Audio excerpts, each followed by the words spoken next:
Je vais retrouver Anna parce que, figurez-vous que, me concernant, j'ai quelques copies à rendre. Je suis irrésistible, de l'amour je suis la cible. Un sourire, un regard, les femmes me veulent sans retard. Qu'est-ce qu'elles me trouvent en somme? Je n'ai rien d'un surhomme, mais un geste de moi les fait spammer des mois. Bonjour Anna. Bonjour Laurent. Alors, il est vrai qu'ici, copier n'est pas tricher. C'est important. C'est vrai parce qu'effectivement, quand on a un certain talent, qu'on est peintre reconnu, on peut venir ici, s'installer, j'allais dire, pour reproduire les plus grandes toiles des plus grands maîtres. Ce sont les fameux copistes. Et ce n'est pas une légende alors. Ah, c'est pas une légende du tout, c'est même inscrit dans les tout premiers règlements du Louvre de 1793. Le Louvre se doit d'assurer la transmission des œuvres qui sont ici. Quelle meilleure école pour tous les peintres que de venir se confronter aux grands maîtres?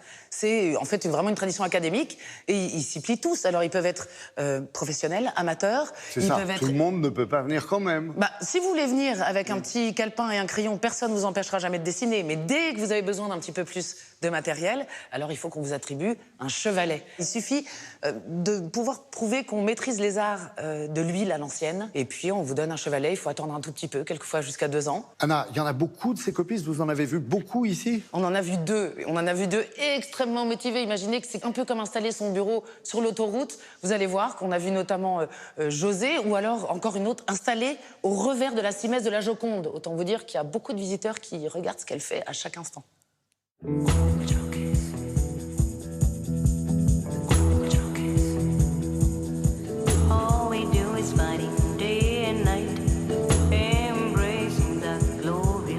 Bonjour José. Bonjour. Alors, qu'est-ce que vous avez choisi de copier? Ghirlandaio, le portrait du vieillard et du jeune enfant. Et vous en êtes où alors? Les couleurs sont placées, mais dans la finesse du trait, il reste énormément de choses.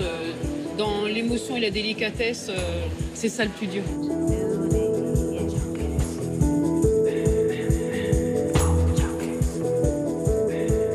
La bonne copie, ce n'est pas celle qui est la plus ressemblante.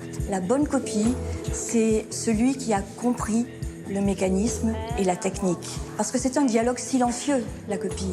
Il y a un artiste qui est face à l'inaccessible idéal. Je suis indolente, mes yeux sont vagues, vagues, vagues. Je balance mes hanches vaguement. Picasso était émerveillé par Ingres. Il a fait d'innombrables copies ici et il dit lui-même que s'il n'avait pas compris et copié Ingres, jamais les Demoiselles d'Avignon auraient vu le jour. Toujours les presses. Une copie d'interprétation ne doit pas tomber dans le pastiche ou tomber dans le détournement. Salvatore Dali. Lorsque Dali met des moustaches à la Joconde, c'est un détournement. Sto più fuori di Salvatore Dali. José, vous êtes dans le respect total de la technique du maître.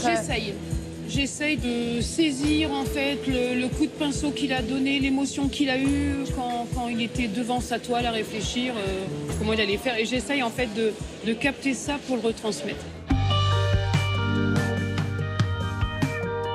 Les copistes ne peuvent pas venir avec leur matériel personnel. Donc le Louvre prête un chevalet pendant les 3 mois de copie et un tabouret. Céline, installée? Bonjour, oui, ça y est, c'est parti. C'est un moment en particulier? Oui, beaucoup d'émotions. Qu'est-ce que vous avez choisi de reproduire? Le concert champêtre, donc de Titien. Pourquoi Alors, celui-là? un jour, je suis passée et j'ai vu 2 femmes nues avec 2 hommes habillés. Et évidemment, au XXIe siècle, on se dit quoi? Et en fait, au XVIe siècle, on représentait l'invisible et le visible sur le même plan. C'était une façon de signaler la pensée entre ces 2 messieurs.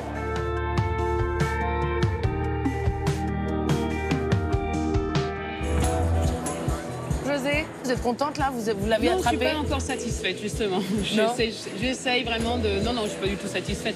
On n'est jamais satisfaite de toute façon. On vous laisse travailler? Oui. J'allais dire on vous laisse tranquille, mais de toute manière vous n'êtes pas ici, mais on vous laisse vous reconcentrer. Donc merci José. Anna, j'imagine que ce métier de copiste existe également dans tous les autres grands musées du monde, non? Bon, on pourrait l'imaginer, ça a existé un petit peu partout, mais c'est vrai que ça tend à disparaître. La National Gallery de Londres, par exemple, n'a plus de chevalet à mettre à la disposition des artistes ou des étudiants en beaux-arts. Le Met, à New York, n'en a plus qu'un. C'est vraiment au Louvre, et c'est pour ça qu'il y a des étudiants du monde entier qui viennent ici.